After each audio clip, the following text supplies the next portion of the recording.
సరే, ఇంకా ఇంకొక వైపు చూస్తే అక్కడ ఆయన అరెస్ట్ చేశారని తెలిసింది, మన ఆ, అల్లు అర్జున్ గారిని. పాపం నిజంగా నాకు బాధేస్తుంది. ఎందుకంటే ఎన్ని కుట్ర రాజకీయాలండి, ప్రతి చోట ఈయన చేతులు ఉంటాయి, అందులో సందేహం ఏమీ లేదు. ఇక్కడ 29 మంది మన గోదావరి పుష్కరాల్లో చనిపోతే మరి ఇతను ఎన్నిసార్లు అరెస్ట్ చేసి జైల్లో పెట్టాలండి? చంద్రబాబు గారిని ఎన్నిసార్లు చేయాలి? అదేవిధంగా కందుకూరులో దాదాపుగా 9 మందిని చంపేశాడు ఈయన.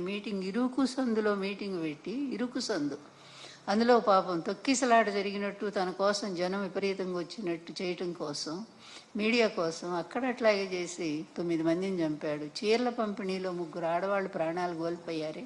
ఈయన ఎన్నిసార్లు జైల్లో పెట్టాలో చెప్పండి? అభిమానంతో వాళ్ళు విరగబడి ఆ రోజు అది అబ్బాయి అన్న కావాలని చేస్తారా? తన సినిమా చూసుకోవాలని, ఎలా ఉందో ప్రజాస్పందన తెలుసుకోవడానికి ఆయన వెళ్ళాడు.